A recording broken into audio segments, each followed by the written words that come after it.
So the first step is really educating yourself as a seller and understanding, what do they want?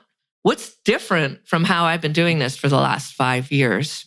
And how do we need to tune our sales engagement as well as our go-to-market to match this new cohort of buyers, of which millennials are the primary drivers? So 93% of millennials are making B2B purchase decisions. 55% of them with their own budgets, 38% with combined budgets. Welcome to Revenue Insights. Every week, we'll be joined by revenue leaders from some of the most successful and highest growing companies. Together, we explore how they built their revenue teams, the journeys that they've been on, and the lessons they have learned along the way. Revenue Insights is brought to you by Ebster. We're a revenue intelligence platform designed to help revenue teams to build more pipeline, close more deals, and retain more customers.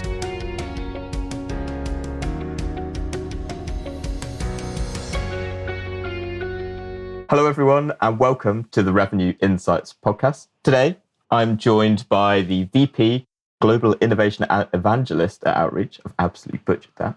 Mary Shea. Mary, it's wonderful to have you on the show. Well, it's great to be here, Lee. And I'm so sorry I created a title that doesn't roll off the tongue as easily as we all would like. But anyway, I'm here and I'm looking forward to our chat.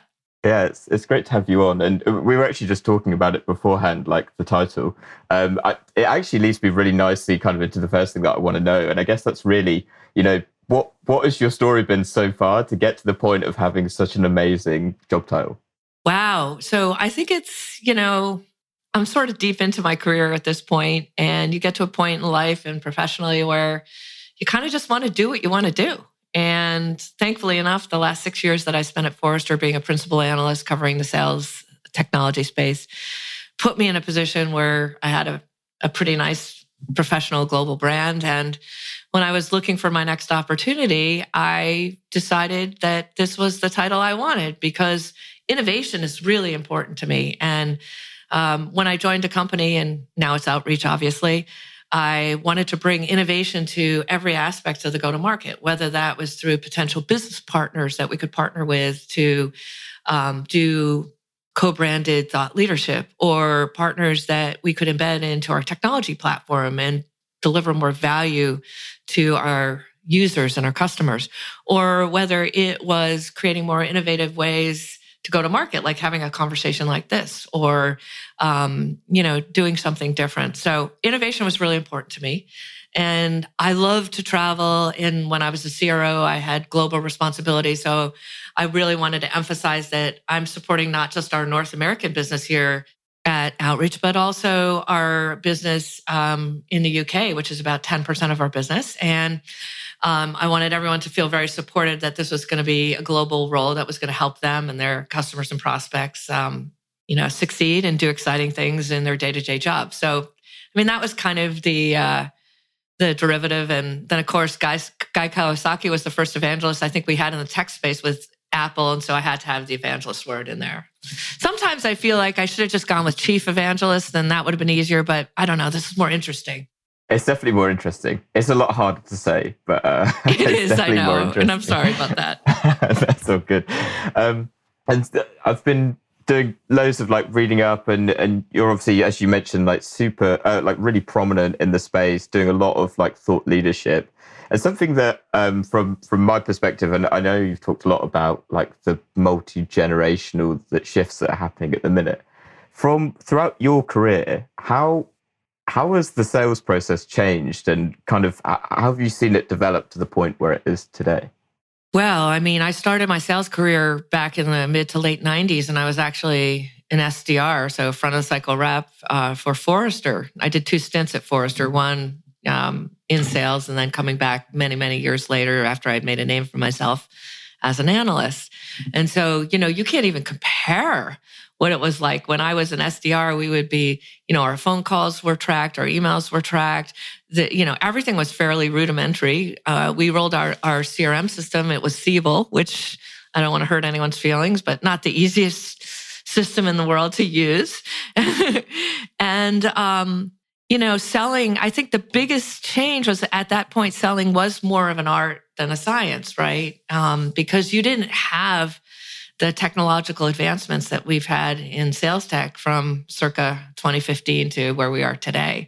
So there definitely was more of that, I want to say, brawn rather than brains and art rather than science. And now I feel like that is really flipped on its head, right? So now it's the sellers and the leaders and managers who are going to be really successful are the ones that can lean into the science a little bit more, who maybe aren't going to use, this let's hit everyone in the whole universe, but a more targeted approach with, understanding buyer intent with a tool like Sixth Sense and figuring out who's, where the buyer is in the journey and what kind of insights that they're looking for, and then really deliver a very targeted conversation at the right moment. So I would say we've really shifted from brawn to brains and art to science, but in sales, sort of having that grit and fortitude never goes away. And the art of, reading a room, whether that's a digital room like we're in today or a hybrid room where I think most of us will engage, or one-to-one in person,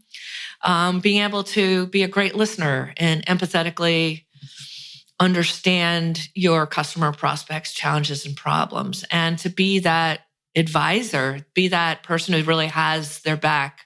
I think that's, will never go away. Something that I'm really intrigued by, and actually to pick out a specific word that you said there, where, you said that we've shifted from an art into a science. And I want to focus on that word shifted. So do you think that sales teams are there now? Or do you think it's still like a slow burn to becoming data-driven? I think it's a slow burn.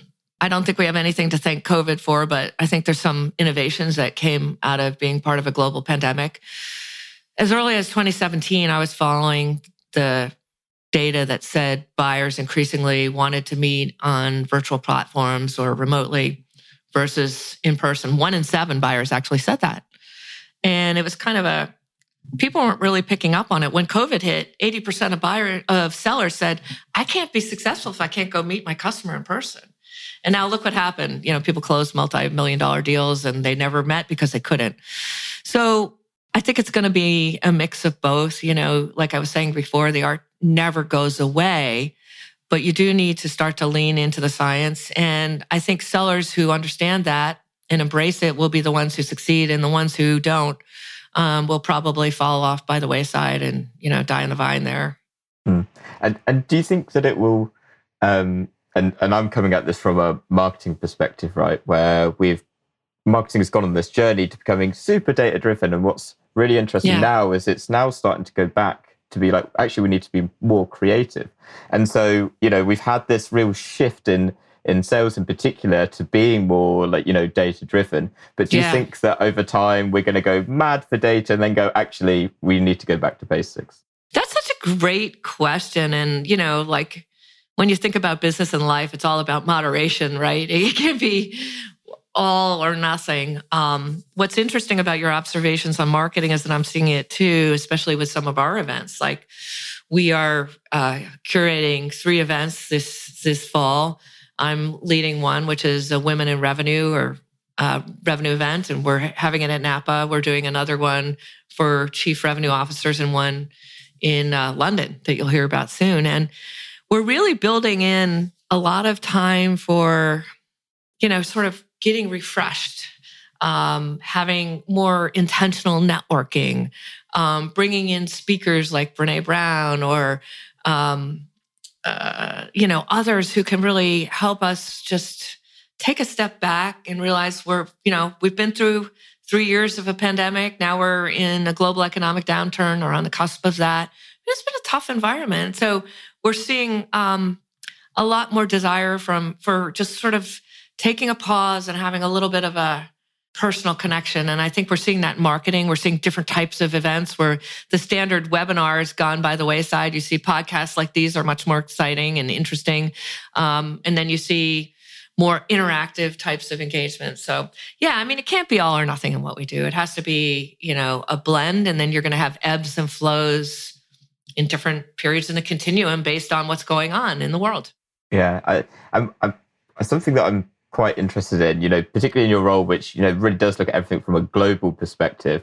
I'm quite interested in your opinion on, do you think that, I guess, the maturity of that digital transformation, do you think that certain, you're obviously based over in the US, I'm based over in the UK. Do you think that, the US is kind of leading compared to other regions, or do you think actually a lot of the other regions are catching up? I think the US is leading with technology adoption and technology innovation in the sales tech space for sure. And you could see this even with CRM, where adoption of CRM and utilization of CRM was a bit slower over in the UK and EMEA regions. So yeah, I mean, I think that in terms of where we are globally with the digital sales transformation, I still think we're very much in the early innings, Lee. Even over in the States here, stateside, that those folks that have aggressively and assertively embraced digital sales transformation, whether they're sales tech or SaaS or Amazon or Microsoft or whoever, we're in an amazingly good position when COVID hit, and they could pivot and be very agile and move forward and have virtual events. And, they were ready. The organizations that hadn't made that investment were really in a tough spot. And I was at Forrester at the time, and I had never been busier as an analyst, where you have traditional companies, whether that's commercial real estate or med tech or, I want to think of industrial manufacturing being like, our sales tech stack's a mess, and we don't have any of the right stuff, and we're not set up to be able to engage in this. But then should we sit by the sidelines and wait for everything to go back to normal? And a lot of the coaching I did at that time was, there is no normal, it's just the next thing.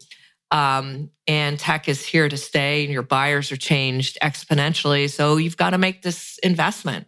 But I think we're in early days, but I do think I'm spending less time convincing executives to make that change and more time helping them think through, how do I execute? How do I take a look at my sales tech stack? How do I get rid of the duplicative solutions? Where are the big foundational gaps? And what's all this stuff about the platform? And what is even going to happen to CRM? So I think we're in a place where everyone knows the world has changed and is changing and will be volatile for the foreseeable future, and that tech is going to play a really important role in bringing buyers and sellers together and driving massive efficiencies for organizations, which I think will be increasingly important as we deal with these financial headwinds. Definitely. Could you elaborate a little more on a bit of something that you said there around what you've kind of been advising some of those execs on? So I guess, what are some of the most common things that you're seeing coming up that to you, it's just like, oh my God, it's so obvious, right? But actually for a lot of our listeners as well, it may well not be.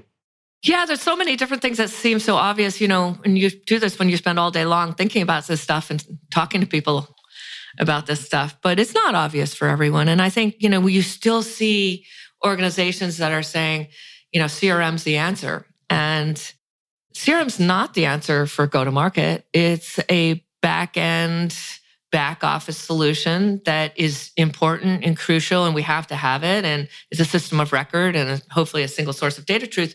But in its early days, when it was designed for sellers, like, nobody used it because it didn't match their workflows. It didn't have anything to do with their activities and how they went about their day-to-day activities. And then because they didn't use it, then you had all these massive data gaps.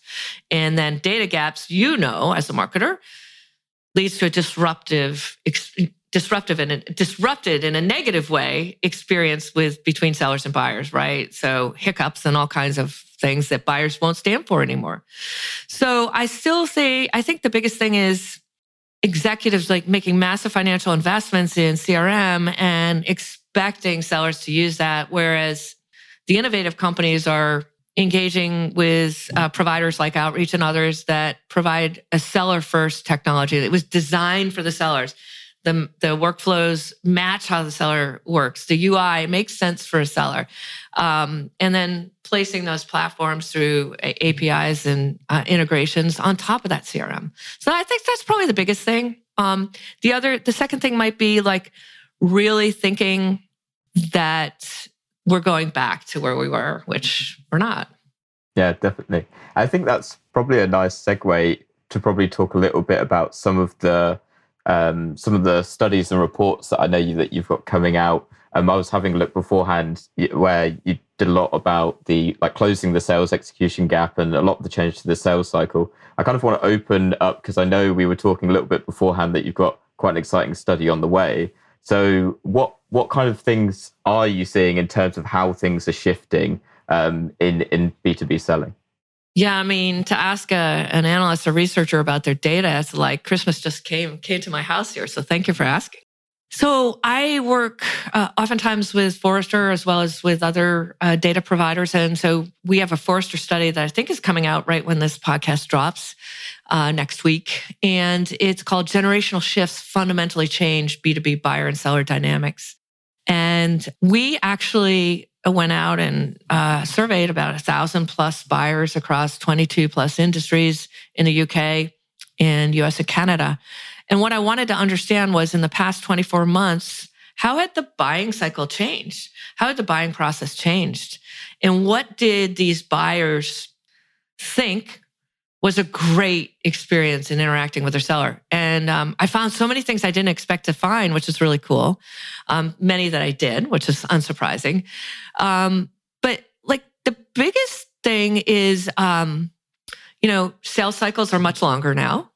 Over the past 24 months, 75% of buyers are saying our cycles are longer.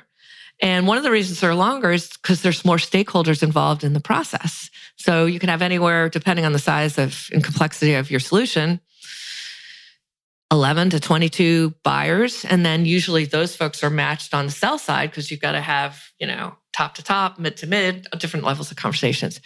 So you've got a lot to manage in terms of this complicated selling process.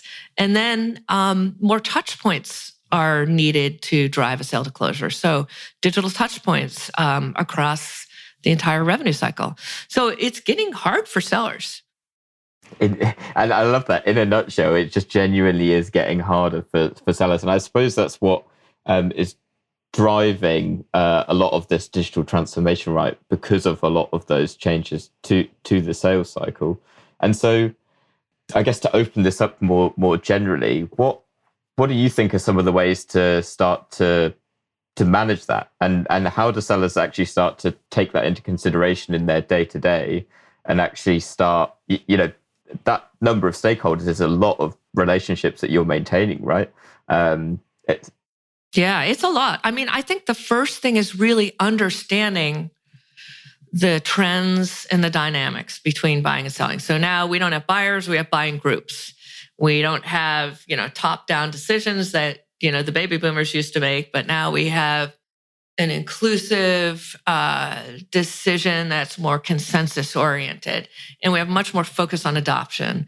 So those are some of the things that have changed. And then this is really interesting, we found that buyers value efficiency in the buying cycle and confidence in the seller. So I asked, if you asked a complex question of a seller, is your preference that they are able to answer it right in the moment or, do a follow-on call and bring a subject matter expert? Well, they actually want it answered in the moment. And they don't want to add another 2 weeks or 3 weeks to the cycle and bring in that expert. So what that means is sellers need to understand, we better have our experts right on that call or have access to a sales execution platform like Outreach, where you have a conversation intelligence tool like Kaya, which can use natural language processing and surface up all these enablement cards based on the queries and questions that the buyers ask, and you can answer it right there in the moment. So the first step is really educating yourself as a seller and understanding, what do they want? What's different from how I've been doing this for the last 5 years? And how do we need to tune our sales engagement as well as our go-to-market to match this new cohort of buyers, of which millennials are the primary drivers. So 93% of millennials are making B2B purchase decisions. 55% of them with their own budgets, 38% with combined budgets. Now, I'm not saying, Gen X don't have any influence. They do, but less of they have bigger budgets. So Gen Xers have more of like that $1 million plus budget, but maybe not quite as much influence in sort of bringing in a new provider. And boomers, of which I'm one, I'm a boomer reboot, their influence is waning in the decision-making process. But when I look at go-to-market strategies, most all of them have been designed and tuned for boomers and Xers because they're sort of the older, more traditional buyer. So you've got to understand how to talk to this new cohort that values and prefers different types of engagement styles.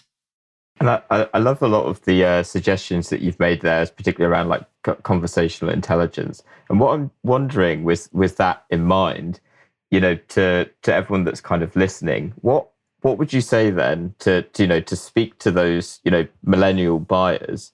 What is the fundamental like tech stack or selection of tools? Because obviously, you might be a leader at an enterprise size company, and then you also might be a leader at like a high growth company. So rather than, we can have everything in the world, perhaps what are the few that are absolutely fundamental? Yeah, it's such a great question. And I will say that the SaaS delivery model and pricing model is kind of a great equalizer because you can have a tech stack that is very similar to what an enterprise company has. Maybe not as deep, right? But because of the consumption model or the pricing model, it's accessible. So some of those barriers have been removed. But I mean, obviously, you have to have CRM at least today, right? Mm-hmm. I think you need to have some sort of sales intelligence. So you've got to have a sales intelligence provider, a way to continue to enhance your contact data that's changing on a regular basis. And there's companies out there that can kind of scrape this. I think you absolutely have to have some sort of an intent provider, an ABM type of provider, like a 6th Sense. And you have to have a sales execution platform like Outreach. And, we're not the only one that does it. But the biggest change from now versus 2015 when I was at Forrester is that all of these solutions were point solutions. And you have to, as a sales tech buyer or exec, you'd have to kind of be like your own systems integrator.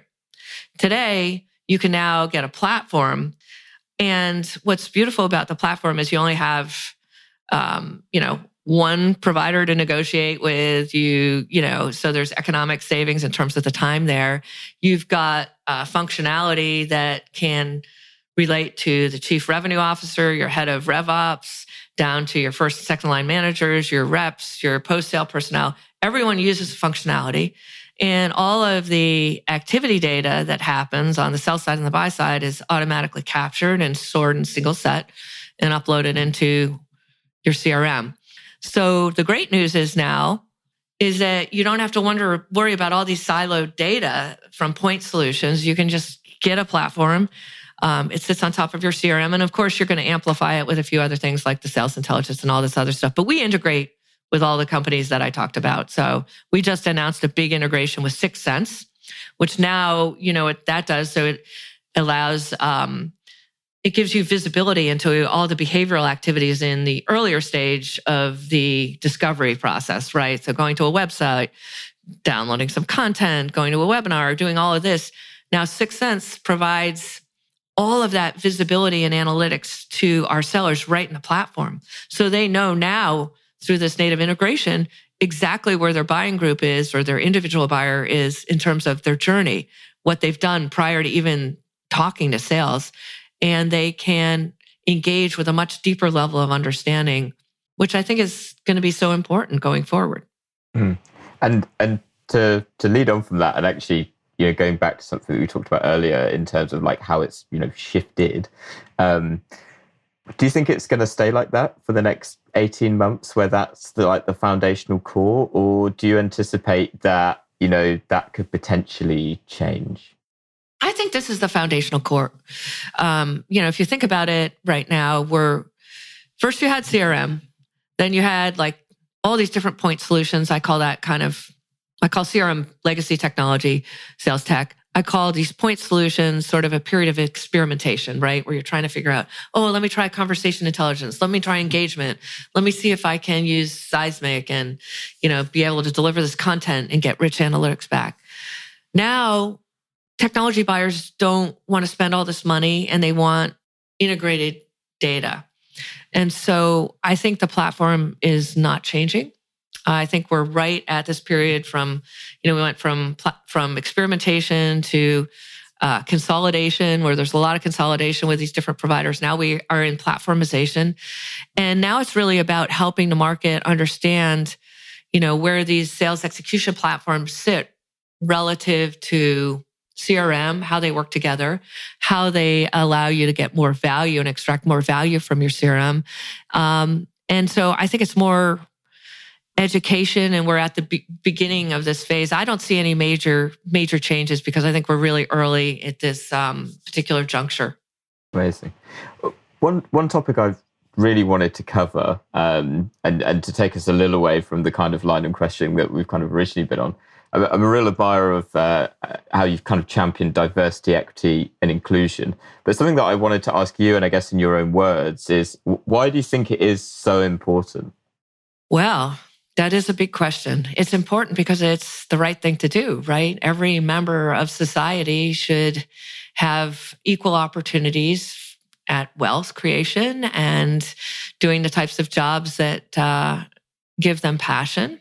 And we also know that diversity of thought and backgrounds and culture contribute to better business outcomes, better business results. So number one, it's the right thing to do. But number two, if you need more proof, there's so many pieces out there that LinkedIn actually did a great piece with Forrester last year that actually looked at organizations that are leaders in bringing diversity, equity, inclusion into their organization and selling organization. Are actually better producers of business outcomes. So they deliver targets better than the laggards. And so the data shows that with a sales team or a company that's reflective of the world around you, you're going to get better business results. So why wouldn't you do it? Why do you think that is? I mean, I think ultimately it's about this diversity of thought and experiences. That you're, collaborating and bringing new ideas to the table and different lenses of thinking through things and problem solving.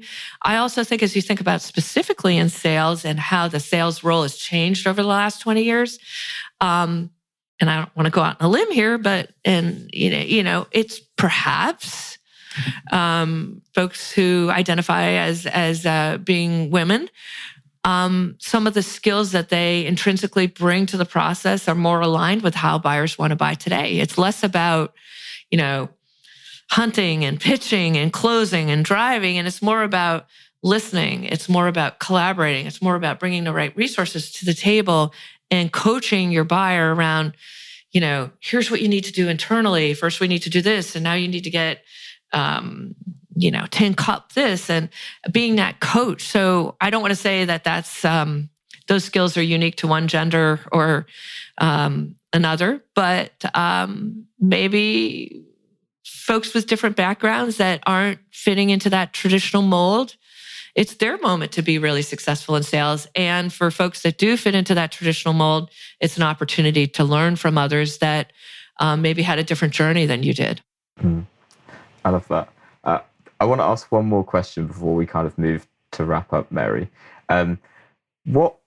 What trend, as a futurist, I think I read from one of the articles that you wrote in the past. What trend do you hope to see most emerge from sales leaders over, the next 12 months or even beyond? Yeah, I think there's a couple. Gartner did some research in Q3 of 2021, and they said sales leaders' budgets are increasing, or 70% of sales leaders say their budget's going to increase by 70%. And I believe a lot of that is because of the ability to acquire technology and bring technology into their organizations. I think sales tech is the leg of the stool that's going to help your CROs and your heads of sales bring their sales strategy to life or operationalize it in a more business terminology. So, I think we're going to see sales leaders become more savvy about tech and understand the role it has in successful execution. I think we're going to see sales leaders look to do more with less. That's going to be a force fit because of the global economic downturn that we're facing. But this has been in the works for a long time. So you're going to start to see sales leaders think about shifting headcount maybe to tech. They're going to have to reskill and upskill their sellers because the traditional way of selling isn't going to resonate with this buying cohort that we have out there today. So we're going to see more upskilling and training. And I hope that we will see eventually sales organizations that are very representative of what the world looks like, whether that's from how you identify to what your cultural backgrounds are to how long you've been walking the earth. We can go on and on forever. And I think ultimately, that's what the sales organization of the future is going to look like. It's going to be agile. It's going to be small. It's going to be nimble. It's going to be abled with tech. It's going to look like the world around us. It's going to be collaborative. And it's going to drive massive efficiencies in your organization. So you're going to see, instead of that 80-20 rule, where when I was a CRO, it's like, well, I'm just going to focus on the 20 that are going to deliver 80%. Now you're going to see 80, 70, 80, 90% of this small team actually at or above quota. And I think they'll, because of all the insights they're getting from the large data sets and machine learning algorithms that can derive those insights, they're going to be highly consultative. So I think it's going to be an amazing field. This is a call to action for any of your listeners who aren't in sales, maybe, or ones who are in sales. The profession is just going to get more and more interesting and exciting over time, albeit, very different from how it was in the last 10 years. Absolutely share that hope as well. Well, Mary, it's been fantastic to have you on. Really interesting conversation. And I guess before we kind of finally sign off, I want to hand the stage to you. Where can the audience listen to a little bit more about you? Where can they find you on socials? Yeah, so I'm super accessible. I have my own podcast called Revenue Innovators Podcast. So if you are one, you sell to one, or you want to be one, you should listen and reach out to me there. I am on LinkedIn, on Twitter at Shea OUTR, and by my outreach email, which is mary.shea@outreach.io. And I love this stuff. I love sales. I love tech. I love talking about social equity and a million other things. So don't hesitate to reach out to me if you want to continue the dialogue in a remote setting. Perfect. Mary, thank you so much again. And thank you to everyone listening. I shall see you next week. Cheers. Thanks for listening to Revenue Insights. If you want to learn more, subscribe to our newsletter and we'll deliver every episode straight to your inbox. If you have any questions, feel free to connect with us on LinkedIn. Our links will be in the episode notes. See you next week.